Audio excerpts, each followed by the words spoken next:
السلام عليكم. بغض النظر بقى لطلبة وطالبات الثانوية العامة، انتوا مستلمين التابلت مفتوح عليه فيس، مفتوح عليه يوتيوب، مفتوح عليه اي عفريت ازرق. المفروض هو له غرض تعليمي معين. المفروض ان انت داخل مرحلة ثانوية عشان تحقق ذاتك او تثبت لنفسك حاجة معينة او تحقق حلم اهلك فيه. بتروح درس، بتاخد واجب، بتحاول تحصل في كل الكتب اللي بره. طب ما تستفاد بالتاب اللي معاك. نستفاد بيه ازاي؟ مش ان نفتح عليه الحاجات بتاعت السوشيال ميديا، مش معمول عشان كده. مش ان انا اعرف احط عليه كود معين عشان نفتح حاجه معينه. ما انت معاك تليفون، احنا اتفقنا قبل كده ان انت معاك تليفون، فمش محتاج انت تاب عشان تفتح عليه. الموضوع مش غير كده خالص. طب تستفاد بالتاب ازاي؟ عندك بنك معرفه، اعتبره مكتبه رقميه موجوده قدامك، ومن خلالها بتعرف تطلع على كل حاجه. طب ده احنا ما بنعرفش نخش على البنك المعرفة، لا هنعرف نخش عليه ازاي؟ محدش فكر يجي يسأل 2 3 4 5 بيجوا يسألهم. اهم حاجة اللي بيجي يسأل بيسأل اصل ده مش مفتوح عليه كذا، ده صاحبي زي زميلتي ليه؟ معاك منصات موجودة بيلزمنا فيها حاجات معينة هنتكلم فيها واحدة واحدة. طيب قبل ما نتكلم فيها، يعني ايه ايميل موحد؟ ايميلك الموحد ده عامل زي الايميل بالظبط، كانك انت عامل ايميل على الجيميل، على الياهو، على الMSN، على الهوت ميل، على اي حاجه، بس انت اللي عامله بنفسك. لا يا سيدي، انت وهو وهي الوزاره وفرت ده كله وعملت لك ايميل موحد خاص بالتربيه والتعليم. بدل ما انت تقعد تجهد نفسك وتعمل ايميل، هم وفروا ده كله وما بيضيعش. ومفيش حاجه اسمها بيتنسي. ممكن تعمل ايميل على الجيميل او على الهوت ميل او على اي حاجه وتنسى كلمه السر بتاعته ولا تنسى الايميل نفسه. لا، ده ما بيتنسيش. يعني ايه ما بيتنسيش؟ لانه معروف هو مكوناته ايه. هنشرحها مع بعض برضه. طب ما تيجي نشوف اللي احنا بنتكلم فيه ده ونستفاد بالتاب اللي معانا ده في ايه. تعالوا نشوف مع بعض. يعني ايه ايميل موحد؟ اللي اتفقنا ان هو ما بيضيعش. سهل جدا الموضوع والكلام، فركزوا في اللي انا هقوله ده. ايميل موحد، الايميل الموحد اللي احنا بنستلمه من المدرسة عبارة عن ايه؟ مكوناته ايه؟ اول حاجة هنا واحد كده الكود بتاعي. يعني ايه الكود بتاعي؟ الكود بتاعك اللي هو الرقم، عامل زي الرقم القومي بتاعك كده، ما بيضيعش. الكود بتاعك ده موجود فين؟ انا اتفقنا قبل كده ان هو موجود في وصل تأمين التاب اللي انت دافعه تحت اسم حاجة اسمها رقم الطالب، في وصل تأمين التاب او وصل المصاريف. رقم الطالب. يبقى الكود بتاعي ده اهو ثابت ما بيضيعش. ده الايميل بتاعك انت اللي هو هيبقى مكوناته الكود بتاعك وحرف الات بتاع الايميل اللي انتوا بتكتبوه كله، بتاع الايميل، جيميل، هوت ميل، MSN، ياهو، اي حاجه. وبنكتب تحت جنبيه الدباجه الثابته. دي بتختلف من محافظه لمحافظه. الخاص بينا هنا في المنوفيه والاداره بتاعتنا هنا، لان الرقم بيتغير من اداره لاداره، فاحنا هنتكلم في خلال الاداره بتاعتنا هنا اللي احنا تابعين ليه. بنكتب هنا في الخانه دي ايه؟ ثابت. اللي انا هكتبه ده ثابت، اللي بتغير بس الكود بتاعك كطالب. يعني شيل الكود بتاع زميلك وحط الكود بتاعك واكتب الدباجه اللي انا هكتبها دي كخاص بالاداره بتاعتنا هنا. بيتغير من اداره لاداره على حسب رقم الاداره اللي بنحط بعد الايه، بعد المحافظه، من محافظه لمحافظه. عندنا هنا في المنوفيه هنكتب بعد الاد دي MO NOFEYA3 دوت MOE دوت EDU دوت EG. دول ثابتين اللي هم ينكتبوا هنا كده. بقى انت معاك ايميل موحد، بقى معاك ايميل ممكن تشتغل بيه في كل حاجه كمان، زي الجيميل زي اي حاجه، متاح لك حريه الدخول بيه في كل حته، كانك عملت ايميل. بس انت بدل ما تجهد نفسك وتعمل ايميل، الوزاره عملت لك الايميل. هتكتب الكود بتاعك وليكن مثلا 4 4 5 6 7 9 3 ونكمل بقيه الايميل ده بتاعك. كده بقى معانا ايميل. محتاجين كلمه سر. كلمه السر بتاعته صعب تضيع خالص نهائي، واتفقنا انها ما بتضيعش خالص، عشان ما تجيش تقول له ده انا نسيت الايميل بتاعي ايه وكلمه السر بتاعته ايه. ما بتتنسيش. بالنسبه للطالب بتتكتب كالاتي: اس دي كابيتال، الاس كابيتال، تي سمول، دي سمول، شباك. بنكتب هنا وبعدها تاريخ ميلادك.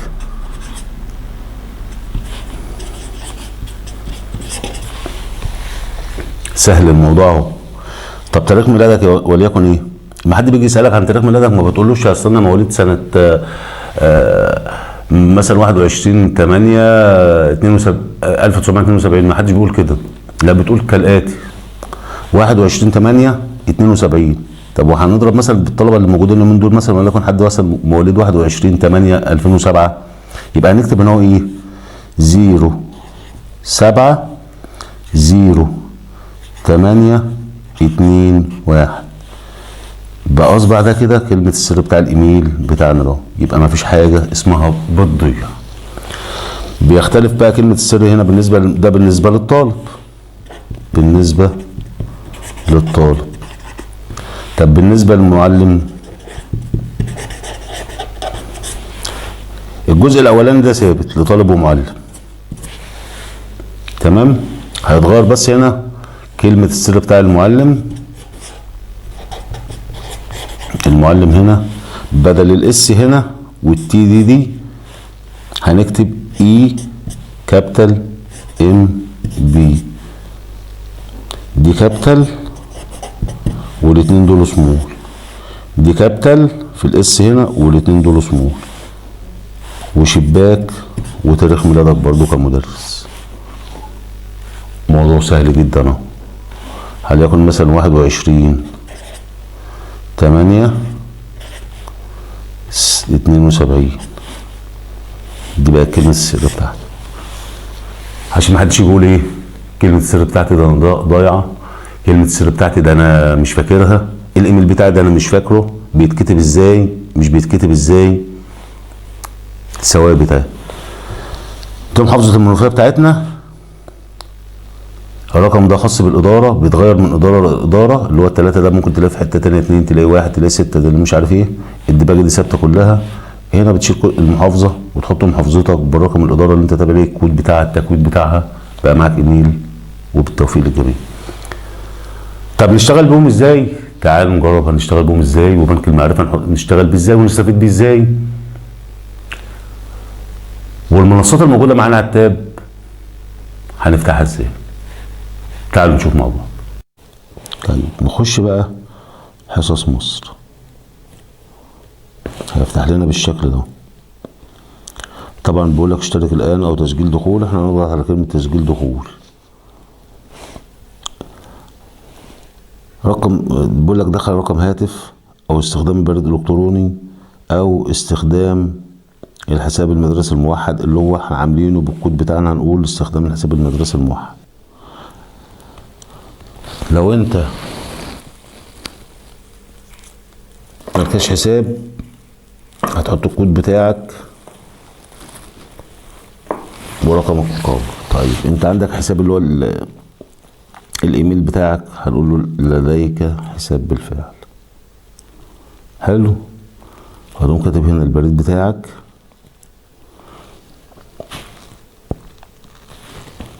4 5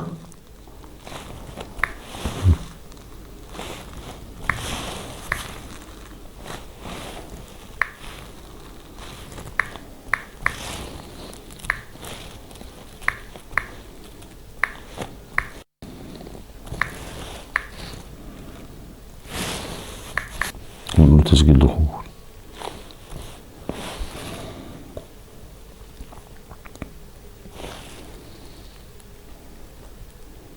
كتب اسمه فوق اهو. تمام. اختار الفصل الدراسي، هنقول اولى ثانوي. كتب الاسم بتاعنا اهوت ونقول له التالي. اللغة بتاعتنا عربي. التالي سنة كام؟ سنة أولى. ونقول التالي.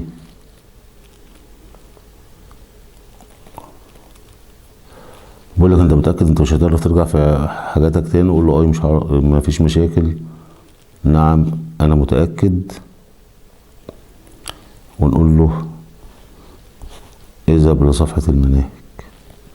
بقى معانا الفصل الدراسي الأول أهو كلغة عربية. معانا بقى فلسفة وأحياء وكل حاجة ولغة عربية. تمام كده.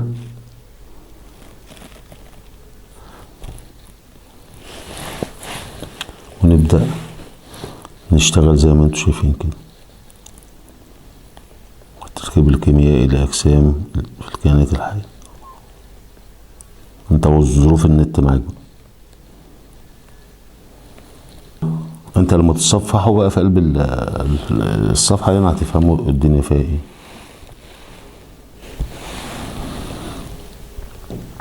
تمام كده. ده بالنسبة لايه؟ لحصص مصر. طب انا مش عارف انزل الكتب.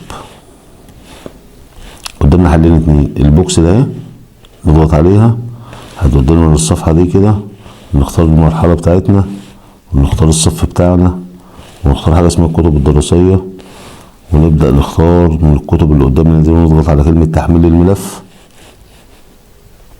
كل الكتب هتنزل. طب انا عايز اريح دماغي من ده كله، نمسح ده كله خالص بالثلاث شروط دول وراح على نوكس هنا ونضغط على الثلاث شروط في الشمال. في ايقونة اهيت او كلمة اسمها كونتاكت. حلو. اول ما نضغط عليها هتنزل لنا الكتب اوتوماتيك بتاعة المرحلة بتاعتنا.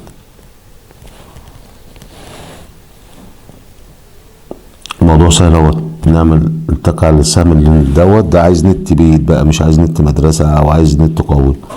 تبدأ تنزل لنا الكتب الخاصة بالمرحلة الدراسية بتاع الصف بتاعنا من غير ما اروح اختار بقى لا كتب ولا اختار اي حاجة ولا اختار. تمام كده.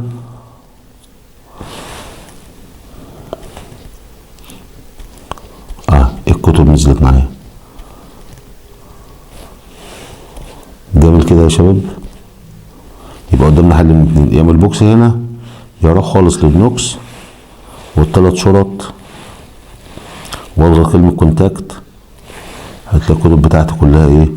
نزلت اوتوماتيك بتحمل معايا فوق هنا لغاية ما تنزل بالشكل اللي انتوا شايفينه ده. ده بالنسبة لموضوع حصص مصر والكتب بتاعتنا ننزلها ازاي. انا لو ما معيش بقى كلمة سر ولا ايميل ولا اي حاجة، لو بصينا هنا تحت اهو حاجة اسمها المذاكرة الرقمية، هنضغط عليها كده على طول بس نكون موصلين الكتاب بتاعنا بالنت. هتفتح لنا بالشكل اللي انتوا شايفينه ده. الموضوع سهل جدا اهو. مكتوب المذاكرة الرقمية جميع المواد الدراسية للمراحل الابتدائية والاعدادية والثانوية. كل اللي انا عليا هضغط كلمة ذاكر الآن. تمام. اداني الحاجة الخاصة بالمرحلة اللي انا فيها. سنة اولى هيبقى سنة اولى، سنة تانية هيبقى سنة تانية اوتوماتيك لان التاب معروف بتاع الدفعة بتاعتنا. طيب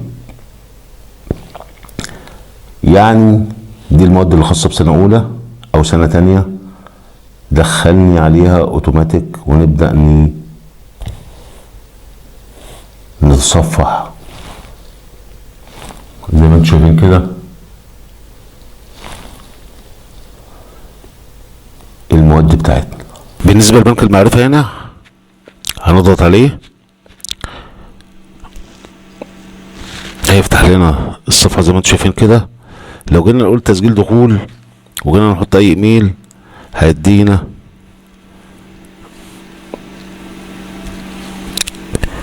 الشكل اللي انتوا بتقولوا له. طيب عايزين نسجل احنا بقى، هنقوم جايين في الشمال هنا خالص حاجة كلمة اشترك الآن، ونختار التعليم الأساسي ونقول الخطوة التالية. نبدأ ندخل بياناتنا هنا بقى، وليكن أول خانة دي مطلوبة جدا، الاسم الأول والاسم الأخير، واكتب أي إيميل بقى، جيميل، هوت ميل، أي إيميل أنت عامله أو أنت عاملاه، ورقم تليفونك ورقمك القومي، واختار هنا اليوم اللي انت مولود فيه والشهر والتاريخ والسنة، واضغط الخطوة التالية. هيبدأ يفتح لك الشكل اللي احنا هنشوفه دلوقتي ده.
ده غالبا كانت كل حاجه ممكن الطالب يسال عليها او الطالب مش عارف يعملها، واحنا مع بعض اهوت. اللي محتاج حاجه يكتب لي تعليق في الفيديو.